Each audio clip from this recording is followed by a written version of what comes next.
Kejadian 2 ayat 1 sampai 25. Beginilah firman Tuhan. Demikianlah diselesaikan langit dan bumi dan segala isinya. Ketika Allah pada hari ketujuh telah menyelesaikan pekerjaan yang dibuatnya itu, berhentilah ia pada hari ketujuh dari segala pekerjaan yang telah dibuatnya itu. Lalu Allah memberkati hari ketujuh itu dan menguduskannya, karena pada hari itulah ia berhenti dari segala pekerjaan penciptaan yang telah dibuatnya itu. Demikianlah riwayat langit dan bumi pada waktu diciptakan. Ketika Tuhan Allah menjadikan bumi dan langit, belum ada semak apapun di bumi, belum timbul tumbuh-tumbuhan apapun di padang, sebab Tuhan Allah belum menurunkan hujan ke bumi dan belum ada orang untuk mengusahakan tanah itu. Tetapi ada kabut naik ke atas dari bumi dan membasahi seluruh permukaan bumi itu. Ketika itulah Tuhan Allah membentuk manusia itu dari debu tanah dan menghembuskan nafas hidup ke dalam hidungnya. Demikianlah manusia itu menjadi makhluk yang hidup. Selanjutnya Tuhan Allah membuat taman di Eden di sebelah timur. Disitulah ditempatkannya manusia yang dibentuknya itu. Lalu Tuhan Allah menumbuhkan berbagai-bagai pohon dari bumi yang menarik, yang baik untuk dimakan buahnya, dan pohon kehidupan di tengah-tengah taman itu, serta pohon pengetahuan tentang yang baik dan yang jahat. Ada suatu sungai mengalir dari Eden untuk membasahi taman itu, dan dari situ sungai itu terbagi menjadi 4 cabang. Yang pertama namanya Pison, yakni yang mengalir mengelilingi seluruh tanah Hawilah, tempat emas ada. Dan emas dari negeri itu baik. Di sana ada damar, bedolah, dan batu krisopras. Nama sungai yang kedua ialah Gihon, yakni yang mengalir mengelilingi seluruh tanah Kush. Nama sungai yang ketiga ialah Tigris, yakni yang mengalir di sebelah timur Asyur, dan sungai yang keempat ialah Efrat. Tuhan Allah mengambil manusia itu dan menempatkannya dalam Taman Eden untuk mengusahakan dan memelihara taman itu. Lalu Tuhan Allah memberi perintah ini kepada manusia. Semua pohon dalam taman ini boleh kau makan buahnya dengan bebas.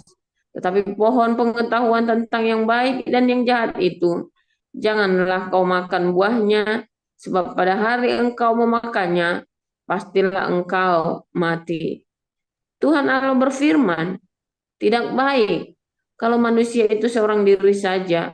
Aku akan menjadikan penolong baginya yang sepadan dengan dia. Lalu Tuhan Allah membentuk dari tanah segala binatang hutan dan segala burung di udara. Dibawanya lah semuanya kepada manusia itu untuk melihat bagaimana ia menamainya. Dan seperti nama yang diberikan manusia itu kepada tiap-tiap makhluk yang hidup, demikianlah nanti nama makhluk itu. Manusia itu memberi nama kepada segala ternak, kepada burung-burung di udara, dan kepada segala binatang hutan. Tetapi baginya sendiri ia tidak menjumpai penolong yang sepadan dengan dia. Lalu Tuhan Allah membuat manusia itu tidur nyenyak. Ketika ia tidur, Tuhan Allah mengambil salah satu rusuk daripadanya, lalu menutup tempat itu dengan daging. Dan dari rusuk yang diambil Tuhan Allah dari manusia itu, dibangunnyalah seorang perempuan, lalu dibawanya kepada manusia itu. Lalu berkatalah manusia itu, inilah dia, tulang dari tulangku dan daging dari dagingku. Ia akan dinamai perempuan, sebab ia diambil dari laki-laki. Sebab itu seorang laki-laki akan meninggalkan ayahnya dan ibunya dan bersatu dengan istrinya, sehingga keduanya menjadi satu daging. Mereka keduanya telanjang, manusia dan istrinya itu, tetapi mereka tidak merasa malu. Demikian. Yohanes 6 ayat 1 sampai 24. Sesudah itu Yesus berangkat ke seberang danau Galilea, yaitu danau Tiberias. Orang banyak berbondong-bondong mengikuti dia, karena mereka melihat mujizat-mujizat penyembuhan yang diadakannya terhadap orang-orang sakit. Dan Yesus naik ke atas gunung dan duduk di situ dengan murid-muridnya. Dan Paskah, hari raya orang Yahudi, sudah dekat. Ketika Yesus memandang sekelilingnya dan melihat bahwa orang banyak berbondong-bondong datang kepadanya,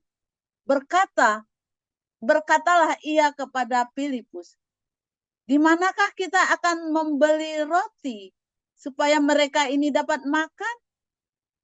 Hal itu dikatakannya untuk mencobai dia. Sebab ia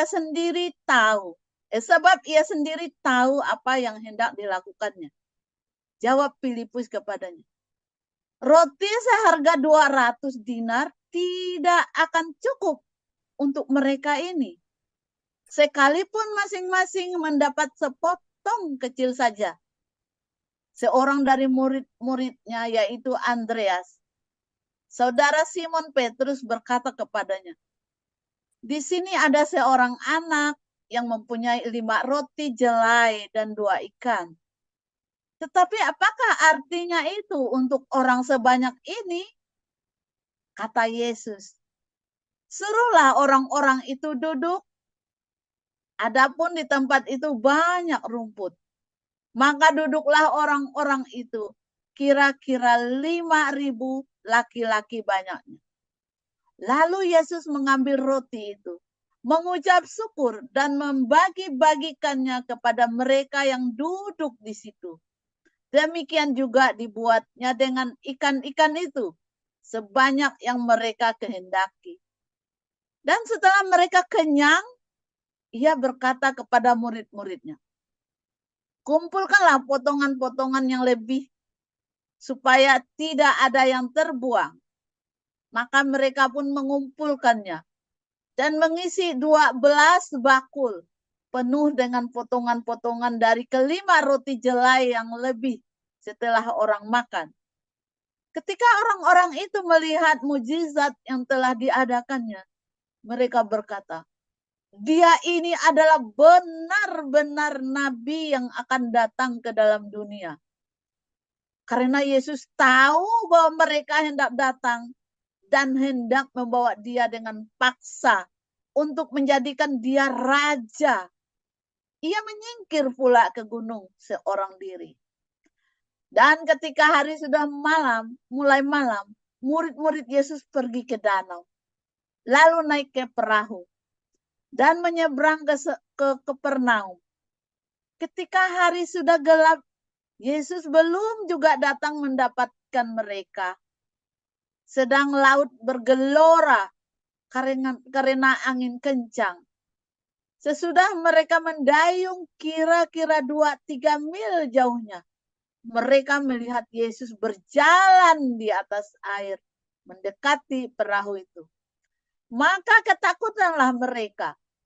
Tetapi ia berkata kepada mereka, "Aku ini, jangan takut." Mereka mau menaikkan dia ke dalam perahu, dan seketika juga perahu itu sampai ke pantai yang mereka tujui. Pada keesokan harinya, orang banyak yang masih tinggal di seberang melihat bahwa di situ tidak ada perahu selain daripada yang satu tadi, dan bahwa Yesus tidak turut naik ke perahu itu bersama-sama dengan murid-muridnya, dan bahwa murid-muridnya saja yang berangkat. Tetapi sementara itu beberapa perahu lain datang dari Tiberias, dekat ke tempat mereka makan roti. Sesudah Tuhan mengucap syukur atasnya, ketika orang banyak melihat bahwa Yesus tidak ada di situ, dan murid-muridnya juga tidak, mereka naik ke perahu-perahu itu, lalu berangkat ke Kapernaum untuk mencari Yesus. Ketika orang banyak menemukan Yesus di seberang laut itu, mereka berkata kepadanya, "Rabi, bila mana engkau tiba di sini?" Yesus menjawab mereka, "Aku berkata kepadamu, sesungguhnya kamu mencari aku, bukan karena kamu telah melihat tanda-tanda, melainkan karena kamu telah makan roti itu dan kamu kenyang. Bekerjalah bukan untuk makanan yang akan dapat binasa, melainkan untuk makanan yang bertahan sampai kepada hidup yang kekal, yang akan diberikan anak manusia kepadamu. Sebab dialah yang disahkan oleh Bapa Allah dengan meterainya. Lalu kata mereka kepadanya, apakah yang harus kami perbuat supaya kami mengerjakan pekerjaan yang dikehendaki Allah? Jawab Yesus kepada mereka, inilah ini pekerjaan yang dikehendaki Allah, yaitu hendaklah kamu percaya kepada Dia yang telah diutus Allah. Maka kata mereka kepadanya, tanda apakah yang kau perbuat supaya dapat kami melihatnya dan percaya kepadamu? Pekerjaan apakah yang kau lakukan? Nenek moyang kami telah makan mana di padang gurun. Seperti ada tertulis, mereka diberikannya makan roti dari surga.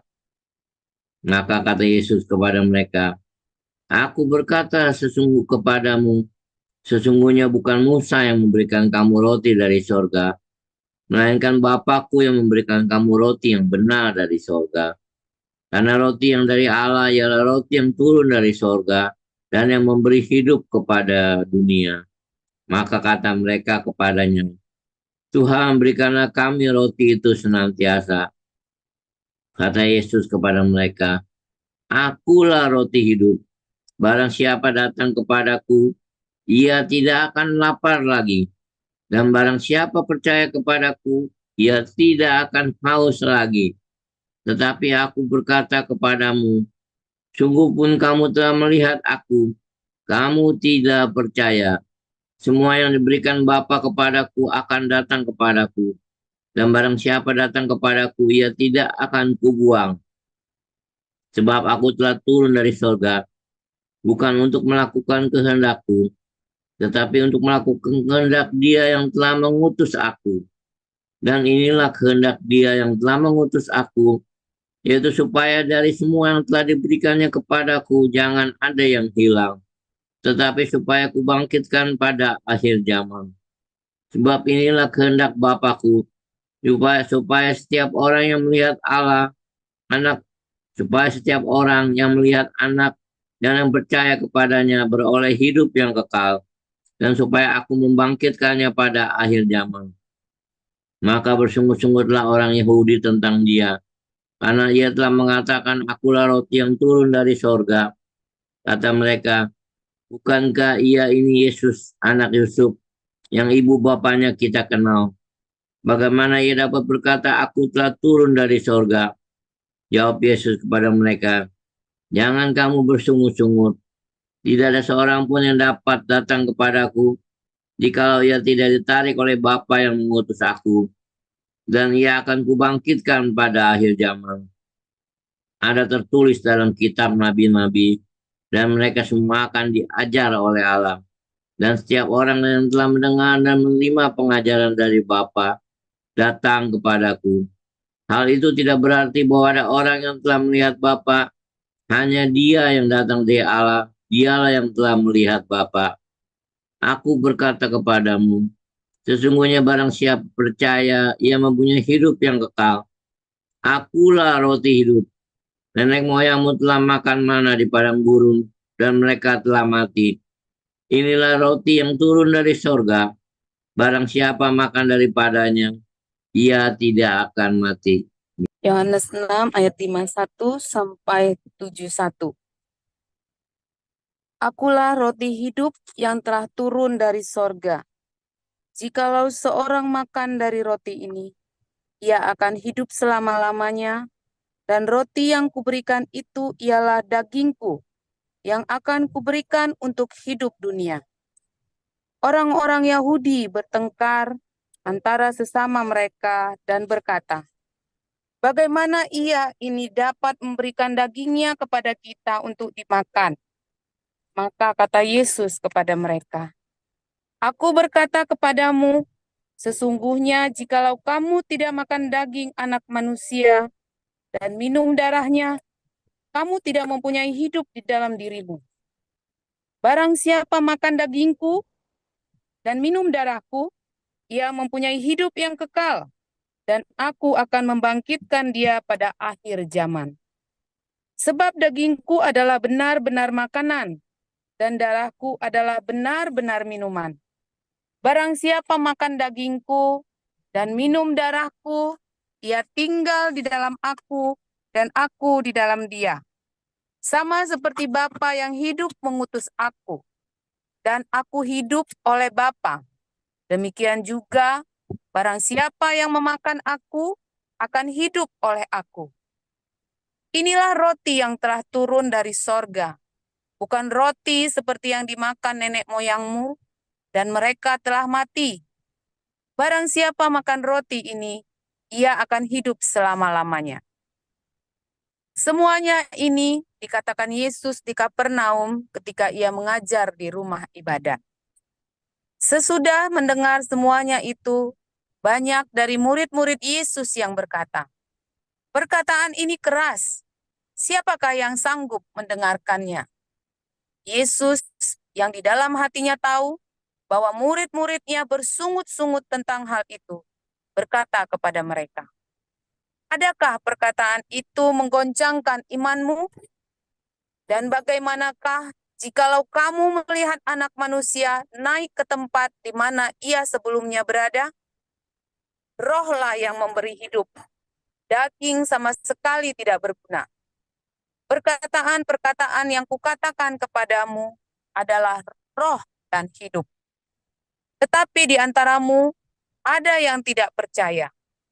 Sebab Yesus tahu dari semula siapa yang tidak percaya dan siapa yang menyerahkan dia. Lalu ia berkata, "Sebab itu telah kukatakan kepadamu, tidak ada seorang pun dapat datang kepadaku kalau Bapa tidak mengaruniakannya kepadanya." Mulai dari waktu itu, banyak murid-muridnya mengundurkan diri dan tidak lagi mengikut dia. Maka kata Yesus kepada ke-12 muridnya, "Apakah kamu tidak mau pergi juga?" Jawab Simon Petrus kepadanya, "Tuhan, kepada siapakah kami akan pergi? Perkataanmu adalah perkataan hidup yang kekal, dan kami telah percaya dan tahu bahwa Engkau adalah yang kudus dari Allah." Jawab Yesus kepada mereka, "Bukankah aku sendiri yang telah memilih kamu, yang 12 ini? Namun seorang di antaramu adalah iblis." Yang dimaksudkannya ialah Yudas, anak Simon Iskariot, sebab dialah yang akan menyerahkan Yesus. Dia seorang di antara ke-12 murid itu. Shalom semuanya, firman Tuhan selalu baru setiap hari ketika kita menanti-nantikan Tuhan dengan penuh cinta, saudara ya. Ini saya lagi kedinginan di teras di belakang karena ruang tamunya lagi dipakai anak saya, saudara. Ulang tahun sama teman-temannya, saudara. Tapi untung ada verwarmingnya, saudara ya. Bawahnya ada anget-anget. Nah, saudara, jadi dilema ya buat Hamas memang, saudara ya, sebuah simalakama. Sebab kalau Hamas lepaskan semua sandera ada 140 ya. Ada sekitar 140 sandera yang masih tersisa yang belum dikembalikan. Kalau dilepas ya maka dikejar, dibunuh, mati, saudara. Hamasnya gampang. Tapi kalau nggak dilepas sanderanya, Israelnya ngamuk lagi, saudara ya. Nanti kemarin sudah 15.000, ini mau berapa lagi yang mati? Dan Hamasnya pasti ditekan oleh warganya, saudara. Karena yang mati itu 15.000 itu banyak banget, saudara. Bukan 15.000 rakyat sipil yang dikorbankan oleh Hamas. Ya, bukan Israel yang bunuh, dikorbanin sama Hamas. Ya. Nah, cara berpikirnya beda ya. Kalau orang Israel itu mencari kehidupan, ya. Tapi kalau Hamas ini kan mencari kematian, saudara. Menciptakan kematian. Kalau orang Israel kan ingin menciptakan kehidupan. Kalau kita bisa hidup sama-sama, kenapa sih kita harus perang? Makanya two-state solution itu justru ya dari awal didatangkan dari Israel, saudara. Tapi Hamasnya nggak mau. Orang Arabnya, orang Islamnya nggak mau. Kemudian berlanjut dari perang Arab sampai ke Hamas kan. Nah, itu masalahnya. Saudara, waktu Israel masuk ke tanah itu, saudara, itu tanah kering kerontang, saudara ya. Waduh, saudara, kalau Anda lihat di daerah-daerah yang belum di ya, dari Haifa saja misalnya, Anda lihat rumahnya di atasnya cadas. Anda pegang cadasnya itu, saudara. Benar-benar kering, benar-benar cadas, saudara ya. Rumah di atasnya cadas. Itu cuma ngebor dikit aja, saudara. Jadi rumah itu nggak pakai fondasi. Fondasinya cadasnya itu. Cuma dibor, diikat aja, saudara. Nah, terus cadasnya dikasih kawat, saudara, supaya jangan rontok ya. Hebat ya teknologinya Israel. Kalau Anda lihat di Palestina, ya nggak ada yang begitu, saudara ya. Itu hanya di daerah Israel saja yang begitu. Itu tanah benar-benar kering kerontang, terkutuk, saudara ya. Ketika Israel itu terusir dari Yerusalem itu, ketika Israel terusir dari Palestina, dari tanah perjanjian itu, saudara, tahun 70 dan tahun 135 ya terusir semua. Itu tanah benar-benar terkutuk, saudara. Dari tanah yang subur, penuh susu dan madu, menjadi tanah yang terkutuk. Ya, wah ngeri, saudara ya. Perang di situ ya, setiap abad selalu ada perang di daerah itu, saudara ya. Setiap abad pertama ya zamannya Titus, abad kedua Bar Kokhba, abad ketiga zamannya Kaisar Roma, datang lagi, saudara. Terus ya, abad keempat Sasanid, kelima terus, saudara, abad ke-10 ke-9 sampai ke-12 perang salib. Aduh, ke-14 zamannya Ottoman Turki ya. Setiap abad itu ada perang gede di situ, saudara. Itu tanah benar-benar terkutuk, saudara, sehingga orang nggak bisa tinggal lama di sana. Jadi bohong kalau ada orang tinggal, saya sini sudah lebih dari 200 tahun, itu bohong, saudara ya. Itu tanah setiap tahun ganti orang, saudara. Ya, setiap tahun ganti orang, setiap 100 tahun pasti ganti orang. Karena apa, saudara? Karena memang tanah itu terkutuk. Sampai Israel ya, ada gerakan itu ya, Zionisme itu ya. Selama 2000 tahun orang Yahudi ini diproses oleh Tuhan, diproses dengan luar biasa sekali ya, sehingga dia mengerti makna kehidupan, makna mencari hidup, saudara ya. Makanya namanya selalu semboyannya apa, saudara? Am Israel Chai ya. Am Israel Chai itu artinya umat Israel, ada kehidupan. Hiduplah umat Israel. Kalau Indonesia kan merdeka, karena mati masih dijajah, saudara ya. Indonesia kan sebenarnya kan merdeka ya kan, karena selalu dijajah Indonesia itu ya. Kalau Israel itu Am Israel Chai ya, ada kehidupan karena Israel mencari kehidupan, memaknai kehidupan ya. Kenapa hari ini selalu saya cerita dengan Tikkun Olam, bagaimana berkontribusi terhadap semesta. Orang-orang Israel ini mencoba berkontribusi bagi dunia, saudara ya, mengerjakan taman itu, saudara. Israel dikasih tanah perjanjian yang penuh dengan susu dan madu, tetapi karena Israel berbuat dosa, mereka terbuang dari tanah itu. Tetapi ketika Tuhan memulihkan mereka sesuai dengan janji Tuhan kepada Musa dan kepada para nabi, orang Israel kembali, dan tanah yang terkutuk itu dikerjakan oleh Israel. Tikkun Olam, fix, dibenerin, so, direparasi tanah itu, saudara.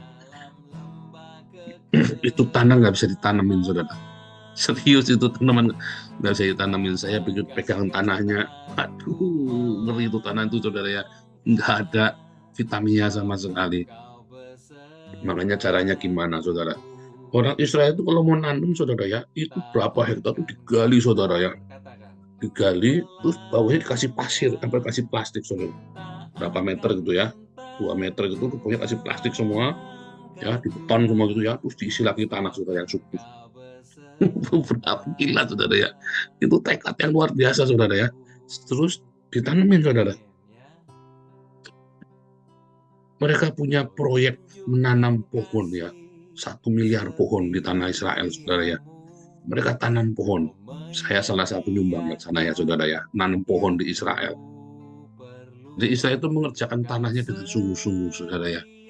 Itu digali, diganti, di replace, terus bikin namanya dripping irigasi, saudara. drip irigasi itu mereka tidak mengalirkan air selokan begitu, enggak saudara, tapi pakai tetes tiap berapa menit sekali, netes di akarnya itu persis saudara, sehingga irit air. Ya, kalau Anda lihat ya di Israel itu ya, yang itu panas sekali ya, 40 derajat lebih, kadang-kadang sampai 45, 46 saudara ya. Maka nggak ada di sana, nggak ada ini saudara ya, nggak ada orang yang kerja di sana, jarang. Mereka kerja semua pakai mesin saudara ya, pakai robot, pakai mesin. Ya, kalau Anda lihat itu di daerah, mulai masuk ke daerah Tiberias itu banyak lahan pertanian itu, kalau Anda mau pergi ke Tiberias itu kan, itu nggak ada saudara, nggak ada orang kerja itu semua mesin semua itu jalan. Ya, yang mengendalikan orang, dibantu orang gitu, orang-orang. Dulu kan orang-orang dari Gaza, dari West Bank dikerja, sekarang nggak boleh saudara ya, sekarang diganti orang-orang dari Filipina sama dari India ya saudara, ada 100.000 orang. Tadinya saya mau minta masuk ke sana tapi dikasih tahu orang Israel, mereka itu blacklist Indonesia, nggak boleh, jadinya boleh masuk orang India. Ada 100.000 pekerja dari India saudara di Israel ya. Dan kemudian 100.000 pekerja ini ya, dia mengendalikan mesin ini saudara, jadi mereka nggak di dalam situ, ada mesinnya saudara ya. Tanah itu Anda lihat ya, penghasil pertanian terbaik, hasil pertanian terbaik di seluruh dunia itu dari Israel saudara. Apel yang manis, Anda kalau pergi ke Israel nggak ada buah jeruk asam, nggak bisa dimakan, itu nggak ada, manis. Anda pergi ke pasar beli, nggak usah milih saudara. Itu di Indonesia kalau beli jeruk ya, jangankan di pasar, Anda beli ke supermarket aja asem saudara, asem saudara ya. Di Israel itu nggak ada buah asem, itu nggak ada, seger saudara ya, nggak ada buah kebanyakan lilin itu ya, yang diawetin nggak ada, seger semuanya saudara.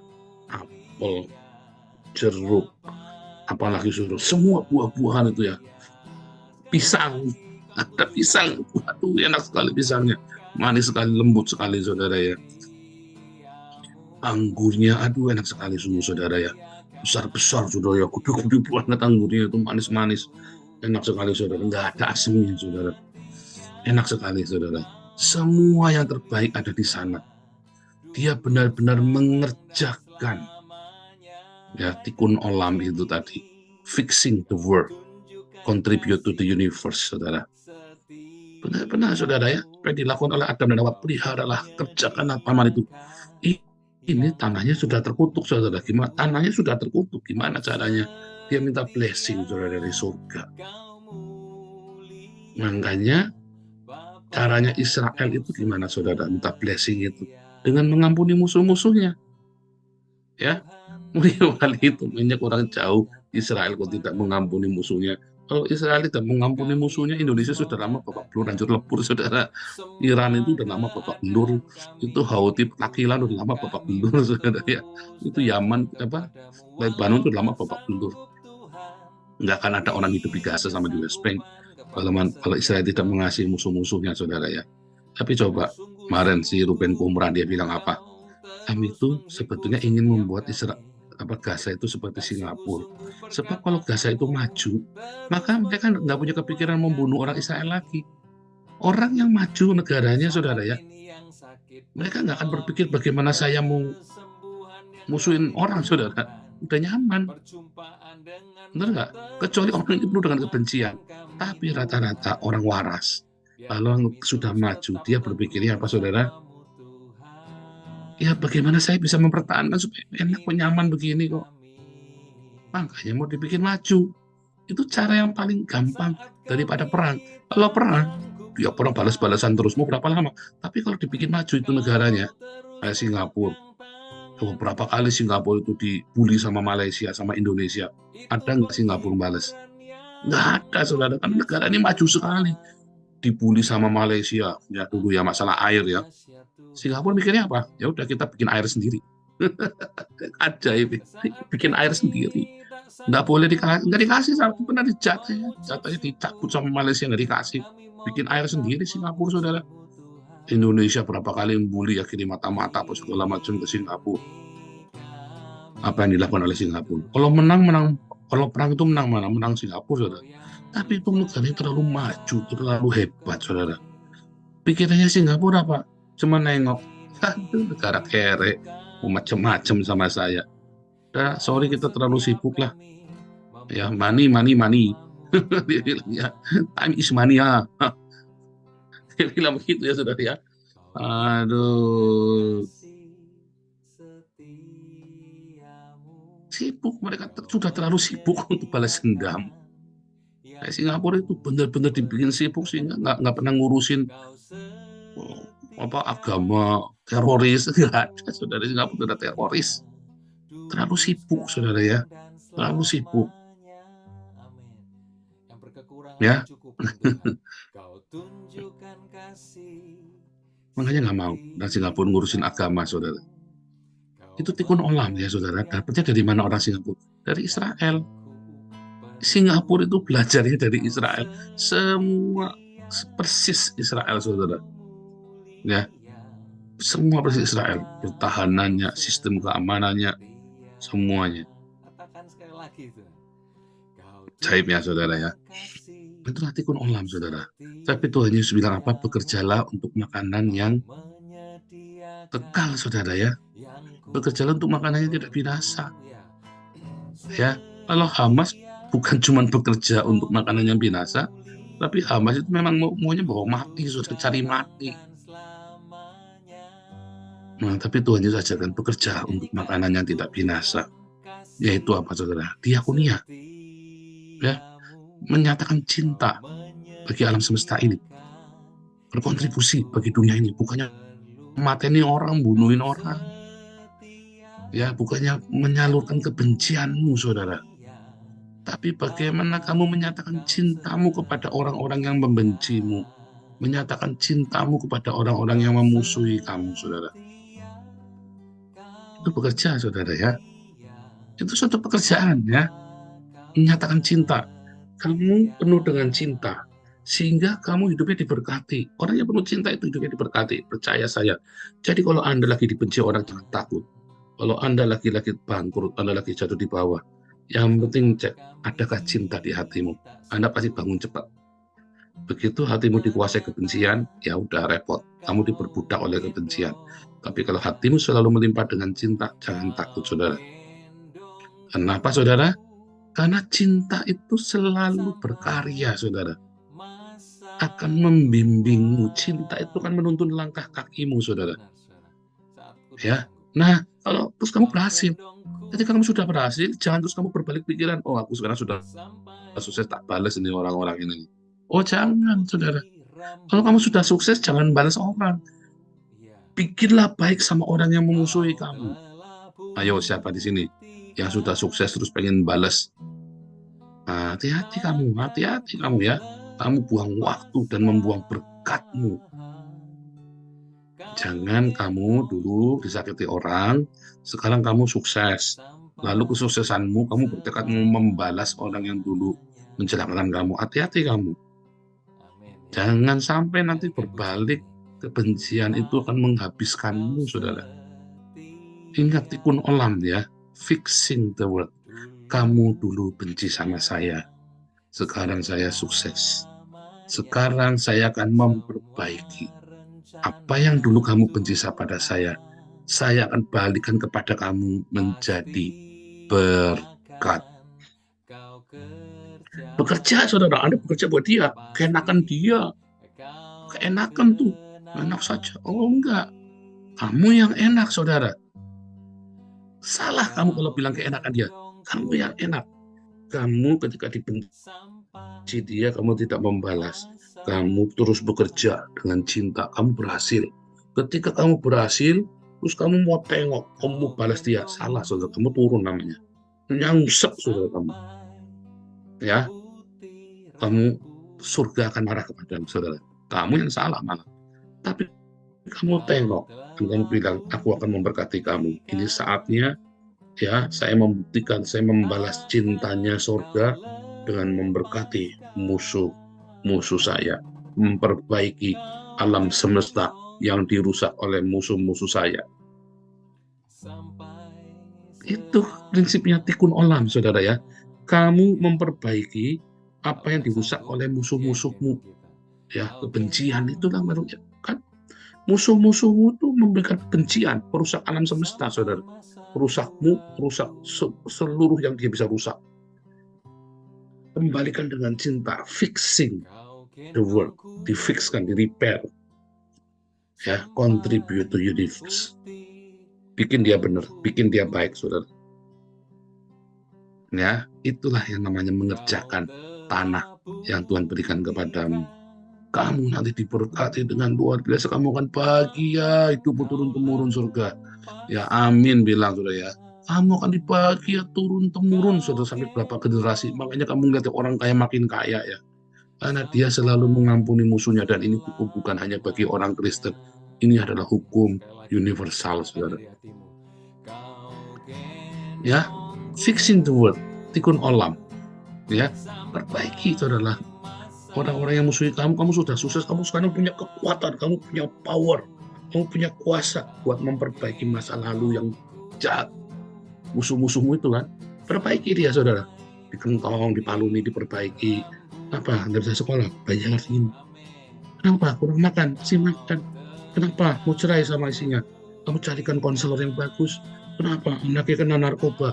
Kamu kasih konselor yang bagus. Oh, ini kenapa nih masalahnya? Ada apa dia? Kamu bisa berkati dia apa, saudara?